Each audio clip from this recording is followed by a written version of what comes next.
আপনার জীবনের 75 বছরের ভিতরে 25 বছরের চাইতে বেশি সময় আপনার ঘুমে কেটে গেল। আল্লাহু আকবার বলেন। আর আপনি বলেন যে সকল ক্ষমতার উৎস জনগণ। যে জনগণ রাতের বেলায় সাপ দেখলে লুঙ্গি খুলে পড়ে যায়, কথা বুঝেন না বলা, ওই জনগণ নাকি সকল ক্ষমতার উৎস। আল্লাহ আমাদেরকে বুঝার তৌফিক দান করুন। এই দাওয়াত দিয়া তারা মারের সম্মুখীন হয়েছে, জেল জুলুম নির্যাতন তাদের হয়েছিল। 3 শ্রেণীর লোকেরা তাদেরকে বাধা দিয়েছিল। কয় শ্রেণীর? এক হচ্ছে রাষ্ট্রপক্ষ বাধা দিয়েছিল, 2 নাম্বার তাগুত শক্তি বাধা দিয়েছিল, 3 নাম্বার প্রভাবশালী শক্তি যারা, এই 3 শ্রেণীর লোকেরা বাধা দিয়েছে। আজ যদি কোন আলেম, কোন মুফাসসির, সে যদি মসজিদের মিম্বার হোক কিংবা মাহফিলের ময়দান থেকে কিংবা কোন সমাবেশ থেকে যদি লা ইলাহা ইল্লাল্লাহ যদি দাওয়াত দেন, তাহলে এই 3 শ্রেণীর লোকেরা আজও বিরোধিতা করবে। ঠিক না? করেন। যত প্রভাবশালীতা দেখান, যখন আপনার নিঃশ্বাস শেষ, সব কিছু শেষ। এই জন্য বিশ্বনবী বলছেন, আকসিরু যিকরা হাযিমিল লাযাতিল মাউত, অধিক পরিমাণে মৃত্যুকে স্মরণ করো, কারণ মৃত্যু তোমার দুনিয়ার ভোগ বিলাসিতা, দুনিয়ার চাওয়া পাওয়া, দুনিয়ার স্বাদ সমৃদ্ধি সবকিছু শেষ করে দেয়। আপনার ব্যাংকে কোটি কোটি টাকা আছে, আপনার বাড়ি আছে, গাড়ি আছে, ইন্ডাস্ট্রি আছে, আপনার অনেক সম্পদ আছে। আপনি যখন মরে যাবেন, আপনার সঙ্গে কিছু যাবে? ঐতিহ্যবাহী গাজাফুল বাজার কেন্দ্রীয় জামে মসজিদে আজকের পবিত্র জুমাবারে উপস্থিত মসজিদের সম্মানিত সভাপতি, সম্মানিত সেক্রেটারি, কমিটির সম্মানিত সদস্যবৃন্দ, দূর দূরান্ত থেকে আগত কোরআন প্রেমিক, ইসলাম প্রেমিক, তাওহীদি জনতা, পর্দার অন্তরালের সম্মানিতা, শ্রদ্ধেয়া, সর্বগুণে গুণান্বিতা মুমিনা মা এবং বোনেরা, উপস্থিত হযরত উলামায়ে কেরাম, শুরুতে আমি আবারও আপনাদেরকে সালাম পেশ করছি।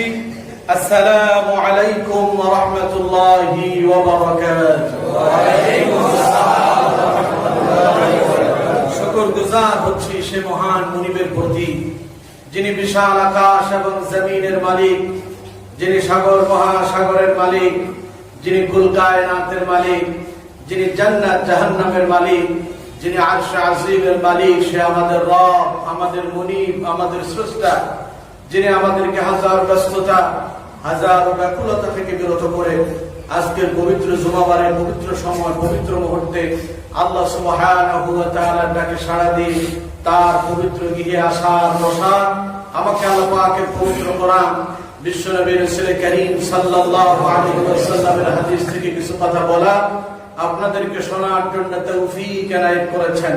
এজন্য মুনিবের প্রতি কৃতজ্ঞ হয়ে আমরা সকলে একযোগে চিৎকার মেরে বলছি আলহামদুলিল্লাহ। আবার বলছি আলহামদুলিল্লাহ। রব্বানা লাকাল হামদ হামদান কাসীরান তাইয়িবান মুবারাকান ফীহি ইয়া রাব্বি লাকাল হামদু কামা ইয়ানবাগী বিজালালি ওয়াজহিকা ওয়া আযীমি সুলতানিক। আলহামদুলিল্লাহ। আমরা আমাদের মুনিবের শেখানো ভাষায় তার প্রশংসা আদায় করে নিয়েছে। সম্মানিত উপস্থিতি, প্রিয় বন্ধুগণ, আপনারা সবাই কেমন আছেন? আলহামদুলিল্লাহ, আমি ভালো আছি। আসুন আমরা আজকে আমাদের 5 মিনিট ওভার হয়েছে, এর জন্য আমরা বেশি কথা না বলে সরাসরি আমরা কোরআনুল কারীমের আলোচনায় চলে যাচ্ছি।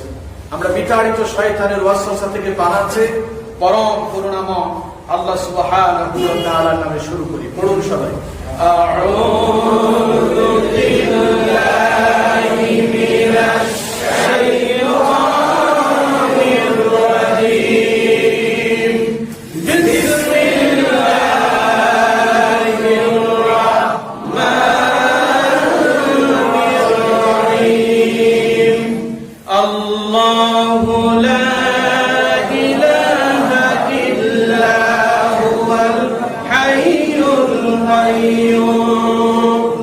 لا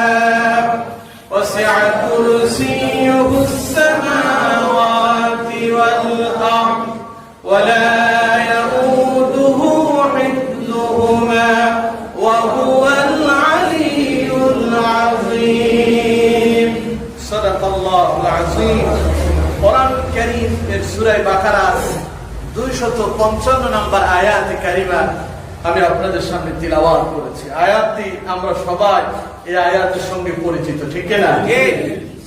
আপনাদের এখানকার রাজাপুরের ভাষায় এই আয়াতকে কি নাম বললে চিনে সবাই? আয়াতুল কুরসি। সুবহানাল্লাহ বলেন। কোরআনুল কারীমের ভেতরে 6666 আয়াতের ভেতরে একটি মাত্র আয়াতের স্পেশালি নাম আল্লাহ দিয়েছেন, যে আয়াতের নাম হচ্ছে আয়াতুল কুরসি। সুবহানাল্লাহ। এছাড়া কোরআনুল কারীমের কোন আয়াতের স্পেশালি আর নাম নাই। সে আয়াতে কারিমা আমরা তিলাওয়াত করেছি। এই আয়াত থেকে আমরা আজকে আলোচনা শুরু করি ইনশাআল্লাহ। এই আয়াতের ভেতরে আল্লাহ সুবহানাহু ওয়া তাআলা তার শ্রেষ্ঠত্বে, তার প্রভুত্বে, তার ক্ষমতা 10টা ব্যাপক ক্ষমতাপূর্ণ 10টা বিষয়ের উপরে তিনি আলোচনা করেছেন। আমরা যদি এখান থেকে এক একটা বিষয় করে যদি এক একটা শব্দ করে শুরু করি, তাহলে আমাদের 10 জুমা সময় লাগবে এই বিষয়ের উপরে আলোচনা করতে। তাই আমরা অত বেশি সময় নেব না, সংক্ষেপে আজকে আমরা এই আয়াতের তাফসীর শুনবো ইনশাআল্লাহ। শুরুতে আমরা এই আয়াত সম্পর্কে একটু ধারণা নেব, তারপরে আমরা এই আয়াতের মূল আলোচনা শুনব।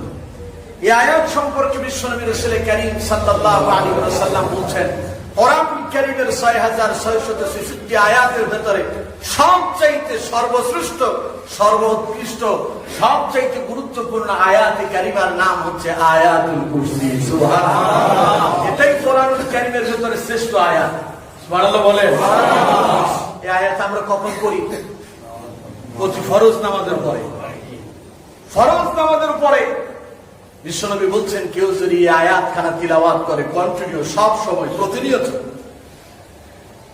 আল্লাহ নবী বলছেন কেউ যদি এই আয়াতখানা প্রতিদিন ফরজ নামাজের পরে পরে যদি তিলাওয়াত করে, বিশ্বনবী বলছেন তার জন্য জান্নাতে যাওয়ার একটাই বাধা হয়ে থাকে, সেটা হলো মৃত্যু। সে মৃত্যুবরণ করলেই আল্লাহ তার জান্নাতে প্রবেশ করাতে।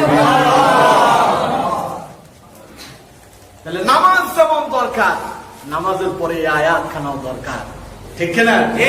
এজন্য প্রতিদিন ফরজ নামাজ শেষ করলে নামাজের বৈঠক থেকে ওঠার পূর্বে এই আয়াতখানা তিলাওয়াত করবেন ইনশাআল্লাহ। যারা পারেন না শিখবেন। শুধু তাই নয়, নবীজি বলছেন কেউ যদি আয়াত পড়ে রাত্রি ঘুমিয়ে পড়ে, সারা রাত একদল ফেরেশতা তাকে পাহারা দেয় আর তার মাগফিরাতের জন্য আল্লাহর কাছে দোয়া করতে দেয়।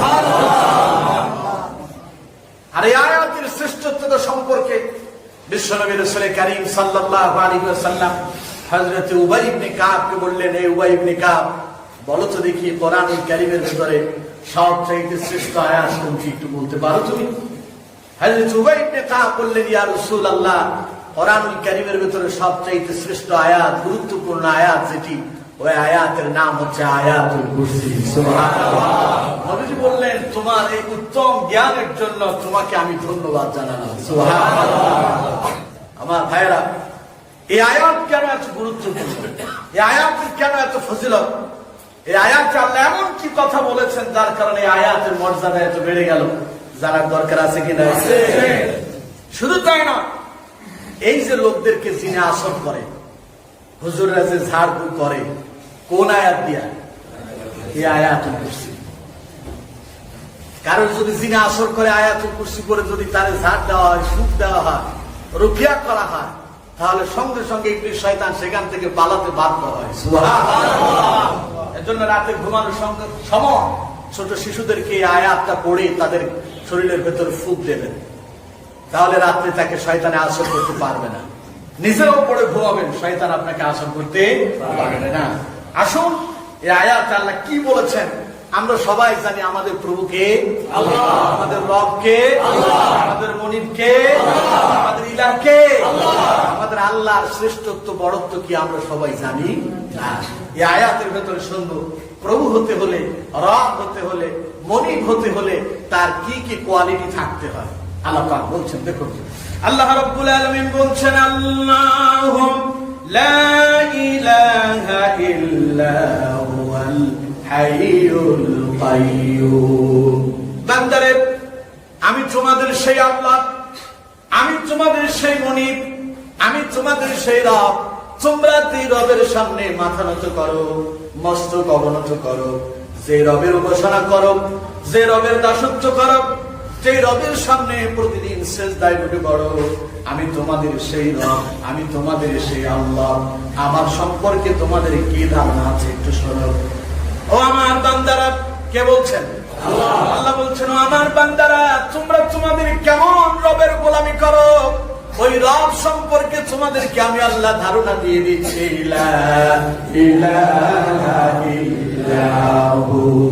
আমি তোমাদের এমন আল্লাহ, আমি তোমাদের এমন মনিব, আমি তোমাদের এমন রব, লা ইলাহা ইল্লাহু, আমি ছাড়া আর তোমাদের কোনো ইলাহ নাই। সুবহানাল্লাহ বলে। আমি ছাড়া তোমাদের আর কোনো মাবুদ নাই, আমি ছাড়া তোমাদের কোনো রিজিক দাতা নাই, হায়াত দাতা নাই, মৃত্যু দাতা নাই। আচ্ছা কম তো দেখি, আমাদেরকে রিজিক দেন কে? আল্লাহ। হায়াত দেন কে? আল্লাহ। অসুস্থ হলে সুস্থ করেন কে? আল্লাহ। মৃত্যুর পরে আবার পুনরায় জীবিত করবেন তিনি কে? আল্লাহ। লা ইলাহা ইল্লাল্লাহ। আমরা সবাই পড়েছি লা ইলাহা ইল্লাল্লাহ, পড়লাম না আমরা সবাই? কিন্তু এর মর্ম আমরা সবাই কিন্তু বুঝতে পারছি। এর মর্ম যদি আপনি বুঝেন, আর বুঝে যদি এই অনুসারে যদি আপনি আরেকজনকে যদি বলেন, তখন কিন্তু আপনি শান্তিতে থাকতে পারবেন না।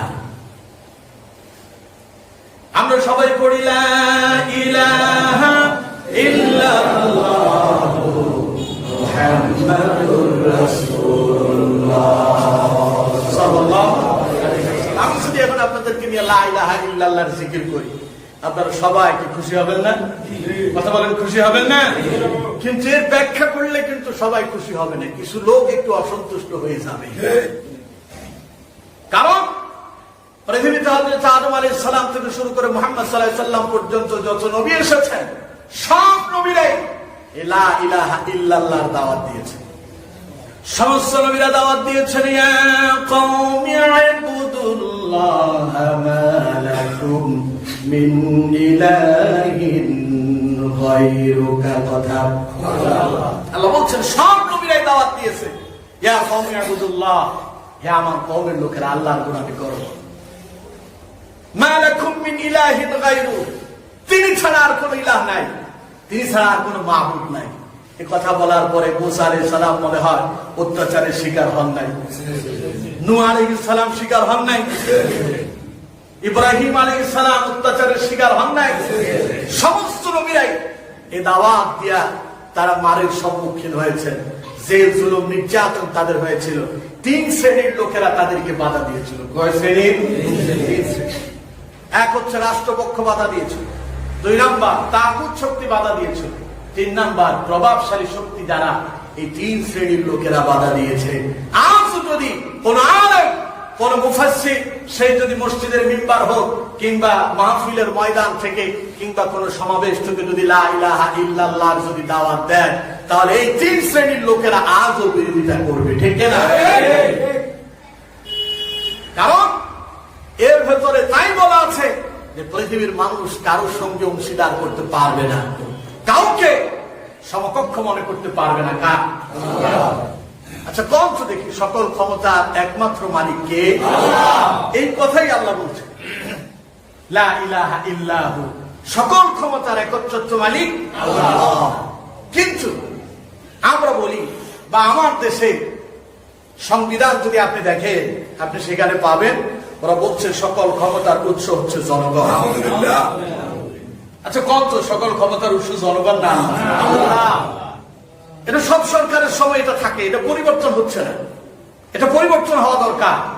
সকল ক্ষমতার মালিক কে? আল্লাহ। আরে আপনি তো সেই মানুষ যার ব্যাপার বলছেন সব ক্ষমতার উৎস জনগণ। এই জনগণ তো সেই মানুষ যারা ইতিপূর্বে নিজের আপন বিছানায় শুয়ে পায়খানা প্রস্রাব করে পায়খানা প্রস্রাবের ভেতরে শুয়েছিল, মুখের ভেতরে পায়খানা পর্যন্ত ঢুকাই দিয়েছিল, ঠিক না? আপনি যখন শিশু ছিলেন, আপনার হাত ছিল, এই হাত দিয়ে আপনি কাজ করতে পারেন নাই। আপনার মুখ ছিল, আপনি নিয়ে খেতে পারেন নাই। আপনার চক্ষু ছিল, কিন্তু আপনি বলতে পারেন নাই। আপনার জবান ছিল, কথা বলতে পারেন নাই। তা আপনি কিসের শক্তিশালী? একটা ডিম থেকে যখন একটা বাচ্চা বের হয়, মুরগির একটা ডিম থেকে যখন একটা বাচ্চা বের হয়, তখন সে নিজের মতো করে নিজে হাঁটতে পারে, নিজের মতো করে নিজে খেতে পারে। আপনি সকল ক্ষমতার উৎস বলেন জনগণ, আপনার সেই জনগণ তো একটা সময় পায়খানা করে দিয়েছে বিছানায়, নিজের পায়খানা থেকে নিজে সরে পাতে পারে নাই। ভুল বললাম নাকি? আবার সেই জনগণ একটা সময় যখন বার্ধক্যে এসে উপনীত হয়, সেই জনগণ আবার সেই বিছানায় প্রস্তাব করে, পায়খানা করে, নিজে নিজে এগুলো পরিষ্কার করার ক্ষমতা তার থাকে না। তাহলে সকল ক্ষমতার মালিক কে? আল্লাহ। জনগণ বললে কি ঈমান থাকবে? আল্লাহ এই কথা থেকে আমাদেরকে বেরিয়ে আসার তৌফিক দান করুন। এই কথার ব্যাখ্যা করলেই অসুবিধা আছে। কথা কি বুঝাতে পেরেছি? আসো, আল্লাহ বলছেন লা ইলাহা ইল্লাহু, তাহলে আমাদের একচ্ছত্র মালিক ইলাহ হলেন কে? আল্লাহ। এই হলো তার এক নাম্বার গুণ। তার সমকক্ষ আর কেউ নাই, তার সমকক্ষ কেউ হতে পারে না। তিনি এক, তিনি অদ্বিতীয়, তার মতো এমন ইলাহ আর কেউ হতে পারে না। এবার আল্লাহ রাব্বুল আলামিন বলছেন, বান্দারে আমি তোমার রব, আমি তোমার ইলাহ, আমি তোমার মুনিব, আমার মতো এমন মুনিব আর কেউ হতে পারে না। আল হাইয়ুল কাইয়্যুম। যদি কেউ যদি নিজেকে মুনিব বলে দাবি করতে হয়, তাহলে তাকে চিরঞ্জীব হতে হবে। মৃত্যু কখনো তাকে স্পর্শ করতে পারবে না। শুধু যে চিরঞ্জীব হবে তা নয়, তাকে চিরস্থায়ী হতে হবে। নিজ থেকে নিজেই স্বয়ং সম্পূর্ণ হতে হবে। আচ্ছা কত আমরা কি নিজ থেকে নিজেরা স্বয়ং সম্পূর্ণ? মানুষের সাহায্য সহযোগিতা ছাড়া আমরা কি চলতে পারি? সম্ভব কি হবে আমাদের পক্ষে? কিন্তু ইতিপূর্বে ফেরাউন, নমরুদ, হামান এরা সবাই নিজের খোদা বলে দাবি করেছে। নাউজুবিল্লাহ বলেন না? ওরা কি আছে? ওরা মরে যায় নাই? সেই কথাই বলছেন আল হাইয়ুল কাইয়্যুম। কেউ যদি প্রভু হতে চায়, কেউ যদি খোদা হতে চায়, কেউ যদি মুনিব হতে হয়, তাহলে তার এই কোয়ালিটি থাকতে হবে। সে চিরঞ্জীব, চিরস্থায়ী, অনাদি, অনন্ত, অসীম হতে হবে। তাহলে তার পক্ষে কি এটা সম্ভব? একজনের পক্ষে সম্ভব। তিনি কে? আমার ভাইয়েরা, মানুষ মরণশীল। কুল্লু নাফসিন যায়িকাতুল মাউত।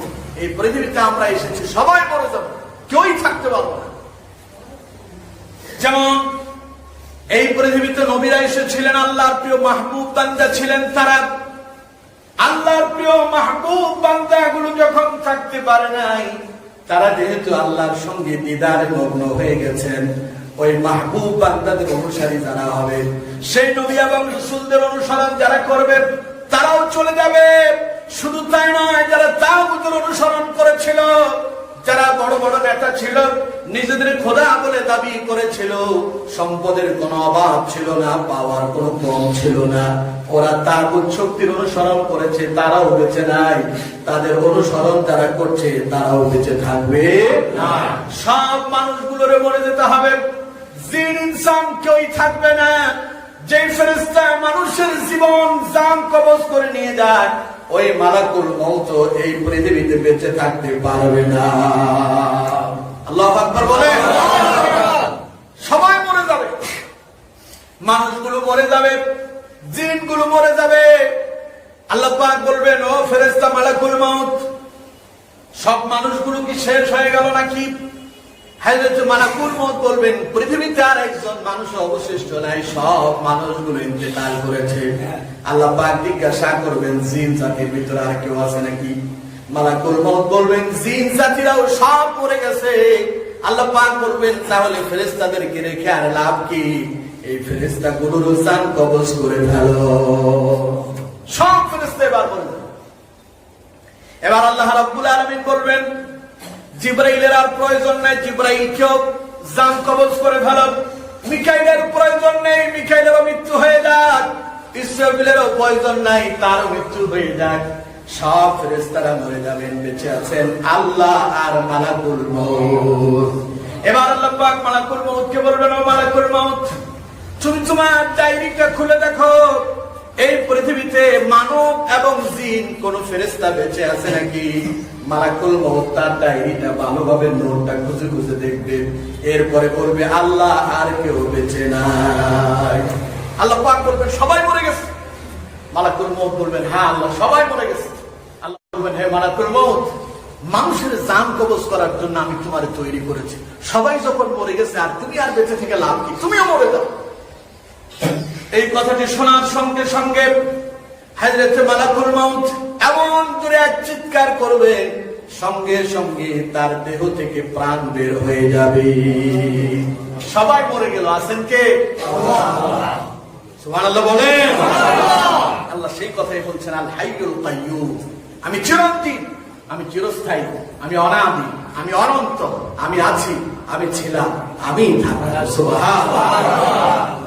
এজন্য মানুষ যেহেতু মরে যেতেই হবে, যত বাহাদুরি করেন, যত প্রভাবশালীতা দেখান, যখন আপনার নিঃশ্বাস শেষ, সব কিছু শেষ।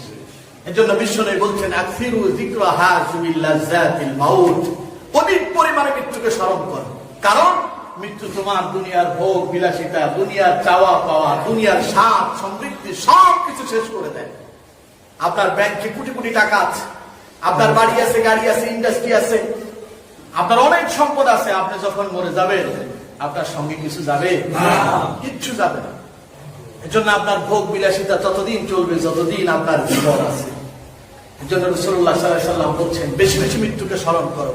তার মানে মৃত্যুকে স্মরণ করা মানে যেহেতু মরেই যাওয়া লাগবে, কবরে যাওয়ার আগে জবাবদিহিতামূলক জীবন যেন আমি পরিচালনা করতে পারি, আমার জীবন যেন আল্লাহ এবং তার রাসূলের দেখানো পথ মত তরিকা মোতাবেক চলে, এই চেষ্টা এবং এই সাধনা করে যেতে হবে। কথা কি বুঝাতে পেরেছি?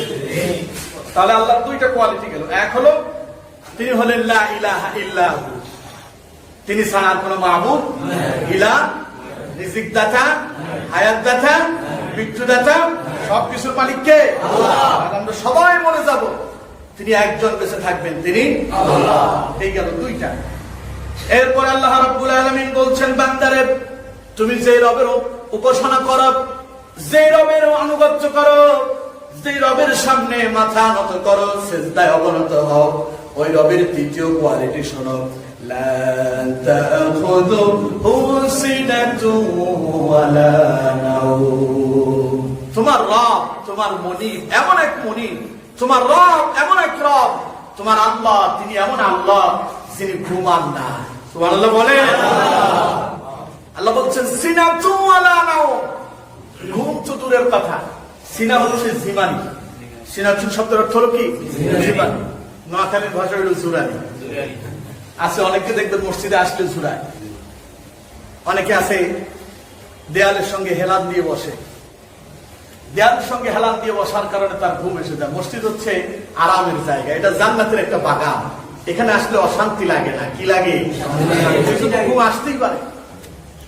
যেখানে শান্তি সেখানে ঘুম আসবে, সেই জন্য হেলান দিয়ে বসা যাবে না। হেলান দিলে কি হচ্ছে, আপনার যদি ঘুম এসে যায় এরপরে আপনি নামাজে দাঁড়াবেন, আপনার ওযুটা নষ্ট হয়ে গেছে। কথাকে বুঝতে পেরেছি? আল্লাহ রাব্বুল আলামিন বলছেন, লা তাখুযুহু সিনাতুন ওয়ালা নাওম। মানুষের ঘুমের সিনাতুন হচ্ছে ঘুমের প্রথম ভাগ, ঘুম আসতে আসতে লাগে, এমন সময়টাকে সিনাতুন বলা। আল্লাহ বলছেন সেই ঘুমের যে তন্দ্রার যে ভাব, সেই ভাবটাও তোমার আল্লাহর আসে না। সুবহানাল্লাহ। ওয়ালা নাওম, ঘুম তো হবে দূরের কথা, তিনি ঘুমানো না, তন্দ্রাও তাকে স্পর্শ করে না। সুবহানাল্লাহ। আচ্ছা বলতো, আমরা কেউ বেশি না একটা দিন যদি না ঘুমাই, পরের দিন কি সুস্থ থাকি? একটা রাত যদি আপনি জাগ্রত থাকেন, পরে অন্তত 2 রাত আপনার ঘুমানো লাগবে। দিনের বেলা কিন্তু ঘুমানো যায়? ঘুমানো যায় না। দিনের বেলায় যে ঘুম হয় ওইটা ঘুম না, ওইটা আমরা সাধারণত বলি যে রেস্টের সময়, কিছু সময় বিছানাতে শুয়ে থাকা, সামান্য শব্দ শুনলেও ঘুম ভেঙে যায়। আর রাতের ঘুম হয় এত বেশি, শব্দ শুনলেও মাঝে মধ্যে মানুষ টের পায় না। বাড়িতে এসে চুরি হয়, চোর ঢুকেছে, ঘর থেকে সব চুরি করে নিয়ে গেছে, সকালবেলা উঠে থেকে দরজা খোলা, আলমারির দরজাও খোলা আছে, সব কিছু চুরে নিয়ে গেছে। হয় না এমন? তাহলে ঘুম মানুষের জন্য কে দিয়েছেন? আল্লাহ। কেন দিয়েছেন? আল্লাহ রাব্বুল আলামিন বলছেন, ওয়াজআলনা নাওমাকুম সুবাতা ওয়াজআলনাল লাইলা লিবাসা। এই পৃথিবীর মানুষেরা, ঘুমটা আমি আল্লাহ তোমাদের জন্য আরামদায়ক করেছি। সুবহানাল্লাহ বলে। যাদের ঘুম হয় না ডাক্তারের কাছে যায়, ডাক্তার সাহেব রাতে ঘুম আসে না, তখন ডাক্তার ঘুমের জন্য মেডিসিন দেয়, ওষুধ দেয়, দেয় না? তাহলে ঘুমের জন্য মানুষ ঘুম যেন হয়, এর জন্য সে ওষুধ সেবন করে। আল্লাহ পাক বলছেন, এই ঘুমটা আমি মানুষের জন্য দিয়েছি আরামদায়ক। এই ঘুমালে কি হবে? আপনার শরীর ভালো থাকবে, মন ভালো থাকবে, ব্রেন ক্লিয়ার থাকবে, কথাবার্তা আপনি বলবেন, হোশ করে বলতে পারবেন, আপনার স্মৃতিশক্তি লোপ পাবে না। সুবহানাল্লাহ বলে। একজন মানুষ, আপনারা যারা স্কুলে মাদ্রাসায় পড়ালেখা করেছেন, আপনারা আপনাদের বইয়ের ভিতরে পড়েছেন, একজন মানুষ সবচাইতে বেশি হলে 7 থেকে 8 দিন পর্যন্ত না ঘুমায় থাকতে পারে, এর বেশি না। করছেন না আপনারা? কিন্তু 7 থেকে 8 দিনও যদি একটা মানুষ না ঘুমায়, সে কিন্তু খুব দুর্বল হয়ে পড়বে। যেমন গিনেস বুকে একজন নাম লিখিয়েছেন, সর্বোচ্চ না ঘুমিয়ে জাগ্রত ছিলেন 264.4 ঘন্টা। অর্থাৎ যদি দিনের হিসাব করেন 11 দিন 24 ঘন্টা সে ঘুমায় নাই। 11 দিন 24 ঘন্টা ঘুমায় নাই। লোকটা হচ্ছে ক্যালিফোর্নিয়ার একজন অধিবাসী, নাম হচ্ছে তার র্যান্ডি। এই লোকটা 11 দিন 24 ঘন্টা না ঘুমিয়েছিল। এখন সে সুস্থ আছে কিনা এটার জন্য ডাক্তার একটা পরীক্ষা করলো। তাকে জিজ্ঞাসা করা হলো যে তুমি যে 11 দিন ঘুমাও নাই, তোমার কেমন অনুভব হচ্ছে? সে বলছে যে মানুষ যে না ঘুমায় সুস্থ থাকতে পারে, আমি সেটা প্রমাণ করে দিলাম। এবার সে যে সুস্থ আছে কিনা এটা পরীক্ষা করার জন্য তাকে দেওয়া হলো যে আপনাকে 100 থেকে 1 পর্যন্ত প্রতি 7কে মাইনাস করে করে বলে দিতে হবে। 100 থেকে যদি 7 বিয়োগ করে তাহলে কত থাকে? 93। এবার 93 থেকে 7 বিয়োগ করতে হবে। এভাবে করে করে হিসাব করে দেখাতে হবে, 1-এ আসতে হবে তোমার। এখন সে গুনতে শুরু করলো, গুনতে গুনতে সে 65 পর্যন্ত আসছে, 65 আসার পরে আর সামনেও যেতে পারে না, পিছনে যেতে পারে না। তাকে জিজ্ঞাসা করা হলো যে কি হলো, তুমি আর পারো না কেন? সামনেও যেতে পারো না, পেছনে যেতে পারো না। যে সামনে কতটুকু হিসাব করে আসছে, আমার আর মাথায় কাজ করে না। আল্লাহু আকবার বলবেন না? আর যে আল্লাহ গোটা পৃথিবী চালান, আল্লাহ বলছেন, হে আমার বান্দারা, তোমরা সাধারণ কোন মনিবের গোলামি করো না, সাধারণ কোন ইলাহ সামনে তুমি তোমার মাথাকে ঠুকো না, সেজদায় অবনত হও না, তুমি এমন এক মনিবের সামনে তুমি মস্তক অবনত করো, এমন এক মনিবের তুমি উপাসনা করো যে মনিব ঘুম তো দূরের কথা, তাকে তন্দ্রাও স্পর্শ করে না। সুবহানাল্লাহ। আচ্ছা, আল্লাহ যদি ঘুমায় যেত কি অবস্থা হতো জানেন আপনারা?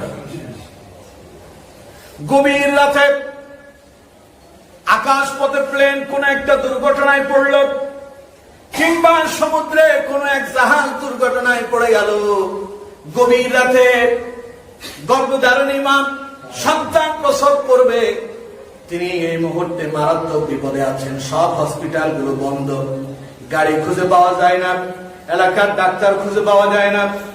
সব যখন বন্ধ হয়ে যায়, আল্লাহর গোলাম ওই সন্তান সম্ভবা মা সন্তান গর্ভে ধারণ করে, এই মুহূর্তে তার সন্তান ভূমিষ্ঠ হবে। ওই সময় ওই সন্তানের মা কাকে ডাক দেয় কন্ত দেখি? আল্লাহ পাক বলছেন, বান্দারে আমি আল্লাহ যদি ঘুমিয়ে যাই, গভীর রাতে সেই সন্তান জন্ম দেওয়া মাটা যখন আল্লাহ বলে চিৎকার দিয়ে আমাকে ডাক দিবে, আমি যদি ঘুমিয়ে যাই, আমার ওই বান্দা ওই মুহূর্তে কে তার খোঁজ খবর নেবে? সমুদ্রে জাহাজ দুর্ঘটনায় পড়ল, যাত্রীরা আল্লাহরে আল্লাহ আল্লাহ বলে ডাকে। আল্লাহ পাক বলছেন, এই মুহূর্তে যদি আমি ঘুমিয়ে যাই, কে জবাব দিবে? আমার এই যাত্রীগুলোরে কে বাঁচাবে? আকাশে কোন প্লেন দুর্ঘটনার কবলে পড়েছে, ওরা যদি আমি আল্লাহকে যদি আল্লাহ বলে ডাক দেয়, আর আমি আল্লাহ যদি ঘুমায় যাই, তাহলে আমার এই বান্দার বিপদে কে সাড়া দেবে?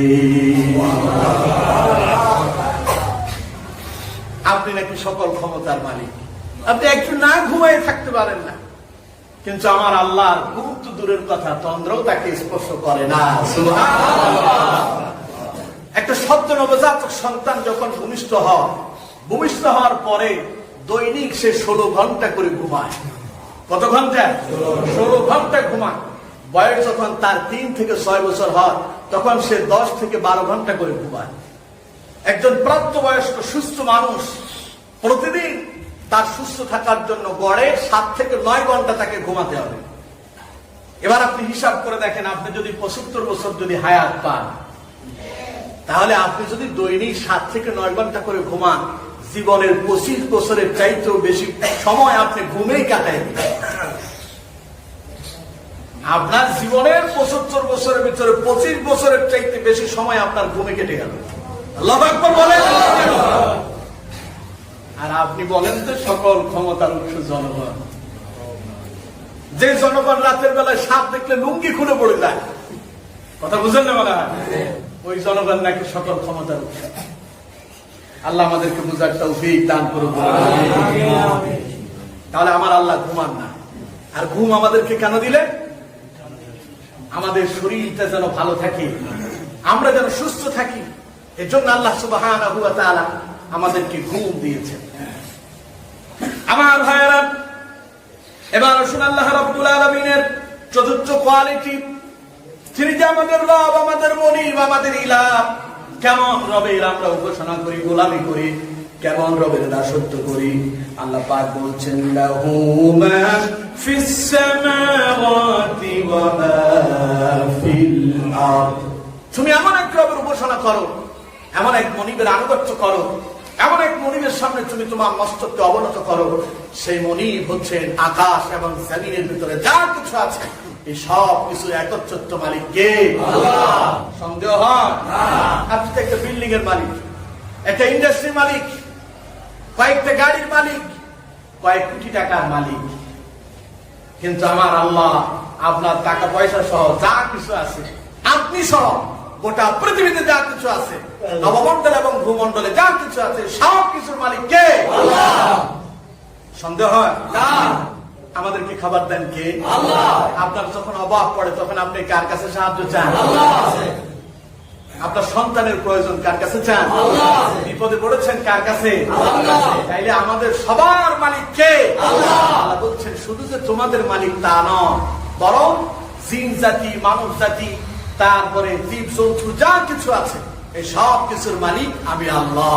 আচ্ছা কম তো, আপনার বাড়িতে যে ছোট ছোট পিপিলিকা আছে, আছে না? এই পিপিলিকা গুলোকে আপনি কোনোদিন খাবার দিচ্ছেন? কে দেন? আল্লাহ। চিন্তা করেন তো দেখি আল্লাহ কেমন মালিক।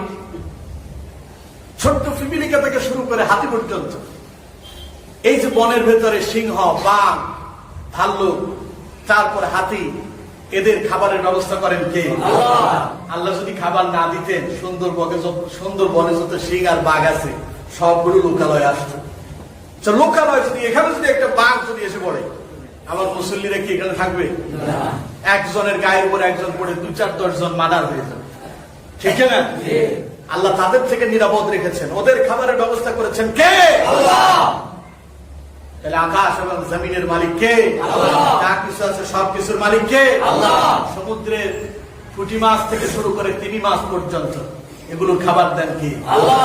আপনি কখনো ওদেরকে খাবার দিতে গেছেন? না। আপনি তো সেগুলোর খাবার দেন যেগুলো আপনি চাষ করেন, সেগুলোর আপনি খাবার দিলেন।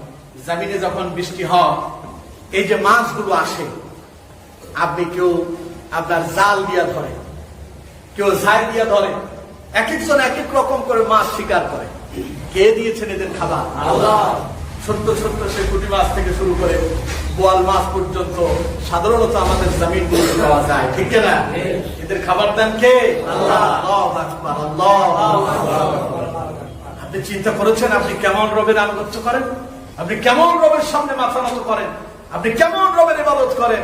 আপনার রব আকাশ এবং জমিনে যা কিছু আছে এই সবগুলো খাবার দেন। সুবহানাল্লাহ। সবার মালিক তিনি। মরে যাওয়ার পরে আবার আমরা কার কাছে যাব? তারা আমরা আল্লাহর গোলামি করি নাই, আল্লাহ জিজ্ঞাসা করবেন।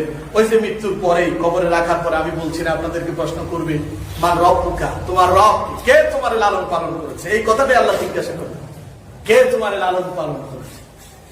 যদি আপনি আল্লাহর গোলামি করেন, আপনি কি বলবেন? রব্বি আল্লাহ, আমার তো মালিক, আমার অভিভাবক ছিলেন আল্লাহ। সুবহানাল্লাহ বলেন। এই গেল কয়টা? 4টা। এক হচ্ছেন, তিনি হচ্ছেন ইলাহ। 2 নাম্বার, তিনি হচ্ছেন চিরঞ্জীব, চিরস্থায়ী। 3 নাম্বার, তার ঘুমও আসে না, তন্দ্রও তাকে স্পর্শ করে না। 4 নাম্বার হচ্ছেন আকাশ এবং জমিনে যা কিছু আছে সব কিছু তার। এখন সব কিছু যা মনে করেন আমি যে এখানে বসে আছি, এখন এই চেয়ারে যদি কেউ যদি এসে বসতে চায় এই মুহূর্তে, তাহলে আমার অনুমতি লাগবে না?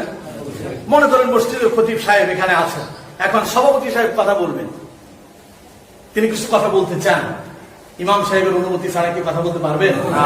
আল্লাহ পাক বলছেন পঞ্চম নম্বরে এসে বলছেন, আকাশ এবং জমিনে যা কিছু আছে আমার, যদি সব কিছু আমার হয়, মান যাল্লাযী ইয়াশফাউ ইনদাহু ইল্লা বিইযনি, কে আছে এমন, কার ক্ষমতা আছে আমি আল্লাহর ওয়াদার ছাড়া কিয়ামতের দিন আমার কাছে সুপারিশ করতে পারি?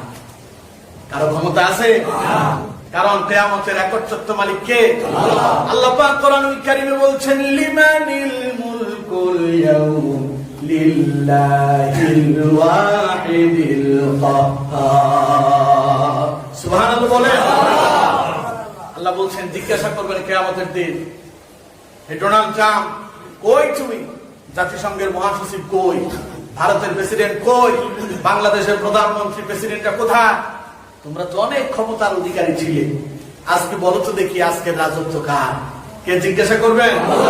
আল্লাহ এবারে নিজেই বলছেন, লিল্লাহিল ওয়াহিদিল কাহ্হার, বহু ক্ষমতা বহু পাওয়ার তোমাদের ছিল, তোমরা কি জানো আজকের একচ্ছত্র ক্ষমতা একচ্ছত্র মালিকানা একজনের, তিনি হলেন আল্লাহ। আল্লাহ সেই কথাই বলছেন, যদি সবকিছু আমারই হয়, কে সাহস করবে আমার অনুমতি ছাড়া কিয়ামতের দিন কথা বলা? শুধু একজনকে আল্লাহ পারমিশন দিবেন, তিনি হচ্ছেন মুহাম্মদ সাল্লাল্লাহু আলাইহি ওয়াসাল্লাম। বিশ্বনবী বলছেন কিয়ামতের দিন আল্লাহ পাক তার আরশে আসীমের পাশে আলাদা স্পেশালি আমাকে একটা স্থান দেবেন, নাম হচ্ছে মাকামে মাহমুদ। ওই মাকামে মাহমুদে বসে বিশ্বনবী তার উম্মতের জন্য আল্লাহর দরবারে সুপারিশ করতে পারবে, তাও আল্লাহর অনুমতি সাপেক্ষে। সব নবীদের কাছে যখন লোকেরা যাবে, নবীরা বলবে রাসূলুল্লাহ আমাদের পক্ষে সম্ভব না, সব নবীরা দূর দূর করে তাড়িয়ে দেবেন। বিশ্বনবী সিজদায় পড়ে পড়ে কাঁদবেন, আল্লাহ পাক জিজ্ঞাসা করবেন, নবী হে কাঁদেন কেন, কি হয়েছে আপনার? আজকের এই দিনে তো আপনি কাঁদার কথা নয়।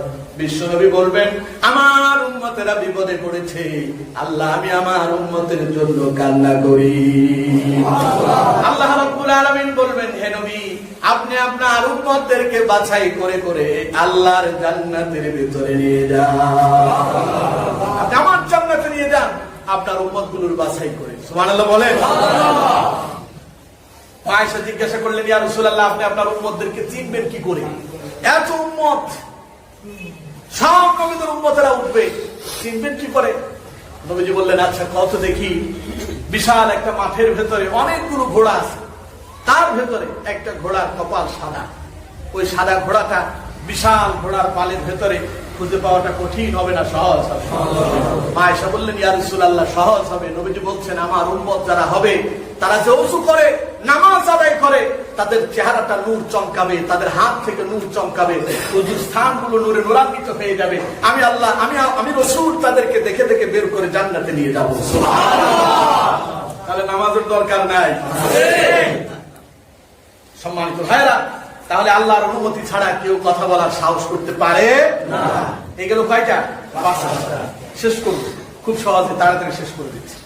এরপর আল্লাহ রাব্বুল আলামিন বলছেন, ইয়ালামু মা বাইনা আইদিহিম ওয়া মা খালফাহুম। তুমি নিজেরে বহু কিছু মনে করো, আমার সামনে কথা বলার সাহস তুমি পাবে না। তুমি নিজেকে বহু কিছু মনে করো, বহু ক্ষমতার অধিকারী মনে করো, তোমার ক্ষমতাটা তাই যাই মুহূর্তে তুমি করে যাচ্ছ ততটুকুনি সামনে তুমি কি করবা, তুমি কি বিপদে পড়ছো, তুমি কি বিপদে পড়তে যাচ্ছ, তুমি কি মুসিবতে পড়তে যাচ্ছ, তুমি তা জানো না। তোমার পেছনে কি আছে তাও তুমি জানো না। প্রকাশ্য এবং গোপনীয় বিষয় সম্পর্কে তোমার গোপনীয় কোন বিষয় সম্পর্কে তোমার কোনো ধারণা নাই, এবং আগামীতে কি হবে, ভবিষ্যতে কি হতে পারে এই ব্যাপারে তোমার কোনো ধারণা নাই। শুধু একজনের আছে, ইয়ালামু মা বাইনা আইদিহিম ওয়া মা খালফাহুম। আল্লাহ পাক বলছেন, মানুষের অগ্রে এবং পশ্চাতে, সামনে এবং পেছনে যা কিছু আছে, এবং পৃথিবীর শুরু এবং শেষ, আগামীতে কি হবে সব বিষয়ে তিনি খবর রাখেন। তিনি কে? তুমি যেখানেই থাকো, যে অবস্থায় থাকো, তোমার চরিত্র কেমন কেউ জানে না। শুধু তোমার স্ত্রীর থেকে খবর নিলে জানা যাবে তোমার চরিত্র কেমন। লোকেরা দেখলে তোমার কত সালাম দেয়, লোকেরা দেখলে তোমার কত সম্মান করে, তুমি কেমন চরিত্রবান তোমার স্ত্রীর জিজ্ঞাসা করলেই বোঝা যাবে।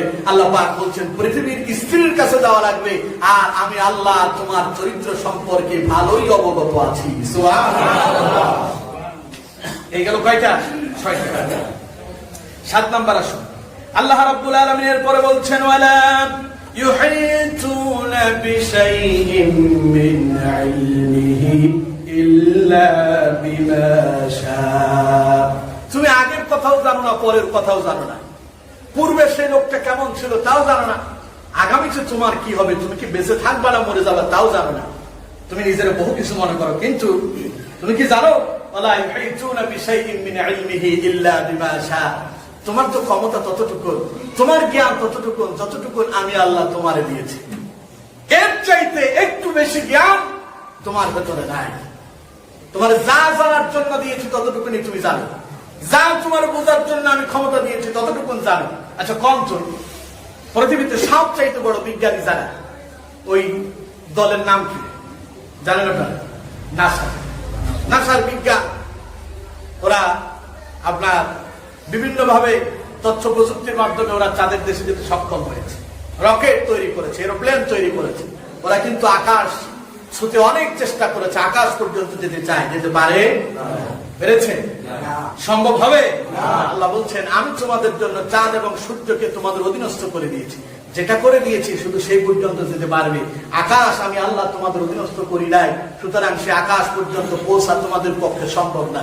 তখন নাসার বিজ্ঞানীরা বহু চেষ্টা করে যখন বিফল হলো, তখন তারা বলল আকাশ হচ্ছে দুনিয়ার জামিনের ছায়া। নাউযুবিল্লাহ। সুতরাং আল্লাহ পাক বলছেন যতটুকু ইলম দিয়েছি, যতটুকু জ্ঞান দিয়েছি ততটুকুনি পারবা, এর চাইতে বেশি চেষ্টা করবা সফল হবে না, বরং বিপদে পড়ে যাবা। এগুলো কয়টা? 7টা। 8 নাম্বার আল্লাহ রাব্বুল আলামিন বলছেন ওয়াসিআ কুরসিয়ুহুস সামাওয়াতি ওয়াল আরদ।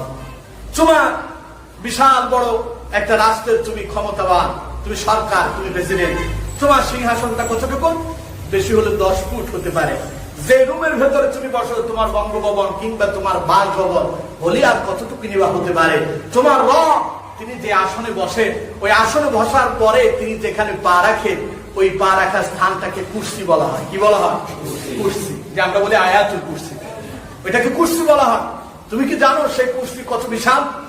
আল্লাহ পাক বলছেন ওয়াসিআ কুরসিয়ুহুস সামাওয়াতি ওয়াল আরদ। যেখানে তোমার রব পা রাখেন ওই স্থানটা সমগ্র পৃথিবীটাকে, আকাশ এবং জমিনটাকে বেষ্টনী দিয়ে আছে। সুবহানাল্লাহ। সাহাবীরা প্রশ্ন করলেন ইয়া রাসূলুল্লাহ, তাহলে কুরসিটা কেমন হবে? কোনভাবে কি উদাহরণ দেওয়া যায়? কুরসির তুলনায় দুনিয়াটা কেমন? নবীজি বলছেন সেই কুরসির তুলনায় দুনিয়া হচ্ছে এই একটা বিশাল মাঠের ভিতরে একটা আংটি ফেলে দিলে যেমন খুঁজে পাওয়া কঠিন, আল্লাহর ওই কুরসির ভিতরে যদি দুনিয়ার আকাশ এবং জমিনটা ফেলে দেওয়া হয়, ওই কুরসির ভিতরে এটা আংটির চাইতেও ক্ষুদ্র। সুবহানাল্লাহ। আপনার আর কতটুকু আছে? আপনি নিজের বহু কিছু মনে করেন আপনি কিছুই না। কয়টা গেল? 8টা।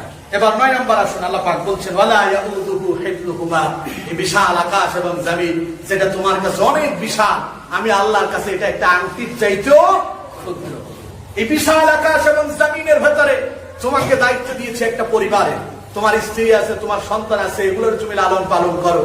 তোমার স্ত্রীর সন্তান লালন পালন করতে গিয়া 3 দিন তোমার ঘরে খাবার নাই, লবণ দিয়া পান্তা ভাত খাও, মরিচ দিয়া খাবার খাও, কিংবা পেঁয়াজ দিয়া তুমি খাবার খাও, তুমি খাবারও খেতে পারো না, পরিবার চালাতে পারো না। এই বিশাল আকাশ এবং জমিন যে আমি আল্লাহ চালাই, আমি আল্লাহ তো কখনো ক্লান্ত হয়ে যাই না। সুবহানাল্লাহ। ওয়ালা ইয়াউযুহু হিফযুহুমা। এই পৃথিবী চালাতে গিয়ে আমি আল্লাহ মোটেও আমি আল্লাহ ক্লান্ত হই না। সুবহানাল্লাহ। আর আপনি এত সংসার চালাতে গিয়া বাড়িতে যদি মেহমান আসে, প্রথম 2 দিন মোটামুটি আপ্যায়ন করতে পারে, 3য় দিনের পরে আর সম্ভব হয় না। আমাদের নোয়াখালীতে একটা ভাষা আছে, কি জানো? শ্বশুর বাড়িতে যখন আসে 3 দিন গেলে কি জানো, জুতার বাড়ি না কেমন কয় না, কি জানো বলেন না আপনারা? চাটার বাড়ি। মানে যত আপ্যায়ন হোক 3 দিন পর্যন্ত চলে, 4th দিন থেকে আর সম্ভব হয় না। ঘরের ভিতরে আনাগোনা শুরু হয়ে গেছে, মেহমান আসছে বাড়িতে যায় না কেন? আর আল্লাহ বলছেন এই সমগ্র পৃথিবীর সব মানব দানব জিন ইনসান যা কিছু আছে সবগুলোরে আমি আল্লাহ পরিচালনা করি, সামান্য সময়ের জন্য তোমার আল্লাহ ক্লান্ত হয়ে যায় না। এবার 10 নম্বর গুণের কথা আল্লাহ বলছেন ওয়াহুয়াল আলিয়্যুল আযীম। যার এত গুণ, সবশেষ তার গুণ একটাই, তিনি বিশাল, তিনি মহান, তিনি সর্বশ্রেষ্ঠ, তিনি সর্বোৎকৃষ্ট, তার সমকক্ষ আর কেউ হতে পারে না। সুবহানাল্লাহ বলেন। তাহলে আমরা কেমন মনিবের গোলামি করি, কেমন মনিবের দাসত্ব করি, কেমন মনিবের সামনে মস্তক অবনত করি, তার সমকক্ষ আর কেউ হতে পারে না। তিনি চিরঞ্জীব, তিনি চিরস্থায়ী, তিনি ঘুমান না, ঘুম তাকে স্পর্শ করে না, আকাশ এবং জমিনের একচ্ছত্র মালিক তিনি। মানুষ কখনো তার অনুমতি ছাড়া সুপারিশ করার, কথা বলার অধিকার রাখে না। মানুষের সম্পর্কে আগে এবং পরে, মানুষের গোপন এবং প্রকাশ্য বিষয় সম্পর্কে ধারণা রাখেন কে? আল্লাহ। এরপর আল্লাহ পাক বলছেন জ্ঞান তোমার আমি আল্লাহ ততটুকুন দিয়েছি, যতটুকুন দিয়েছি তার চাইতে বেশি তুমি পারবা না। আর তোমার এই আকাশ এবং জমিন পৃথিবীটাকে আমি আল্লাহ কুরসি, সমগ্র পৃথিবীটাকে বেষ্টন দিয়ে আছে। আর তোমার এই পৃথিবী আকাশ এবং জমিন চালাতে গিয়া আমি আল্লাহ মোটেও ক্লান্ত হয়ে পড়ি না। সুতরাং আমি তোমাদের সেই আল্লাহ, আমি তোমাদের সেই রব, আমি তোমাদের সেই মুনিব। আমার মতো সর্বশ্রেষ্ঠ মহাজ্ঞানী, মহাপ্রজ্ঞাবান এই আকাশের নিচে, জমিনের উপরে, আল্লাহর আকাশের উপরে আমার সমকক্ষ আর কেউ হতে পারে না। সুবহানাল্লাহ বলে। সব সময় গোলামি করবো কার? আল্লাহ। আর সকল ক্ষমতার উৎস কি জনগণ মনে করবো না আল্লাহ মনে করবো? সবাই বলেন সকল ক্ষমতার উৎস কে? এই কথা যদি মনে প্রাণে বিশ্বাস করেন তাহলে আপনি ইমানদার। আর যদি এখন হুজুরের সামনে উচ্চারণ করেছেন, মনে মনে বলছেন যে হুজুরের সামনে বললাম অসুবিধা কি আছে, তাহলে আপনি মুনাফিক। কার কথা? আল্লাহ কোরআনের কথা। সুতরাং সব সময় গোলামি করবো কার কাছে? দাসত্ব করবো কার? মস্তক অবনত করবো কার কাছে? আল্লাহ সুবহানাহু ওয়া তাআলা তার এই 10টা গুণ বুঝে বাস্তব জীবনে এগুলোকে পড়বেন। কোরআন শরীফ যাদের কাছে আছে বাড়িতে, বাংলা অনুবাদ সহ যে কোরআন আছে, এই আয়াতটা বুঝে বুঝে পড়বেন, আপনার লাভ হবে। এই আয়াত বুঝে বুঝে পড়লে আল্লাহ পাক বলছেন কিয়ামতের দিন আমি তার জন্য সিদ্ধান্ত গ্রহণ করব, তাকে আমি আল্লাহ জান্নাতে দিয়েছি। সুতরাং বুঝে বুঝে পড়বেন, আমল করার জন্য চেষ্টা করবেন। আল্লাহ আজকে যা কথা বলেছে এরপরে আমাকে এবং আপনাদের সকলকে আমল করার তৌফিক দান করুন।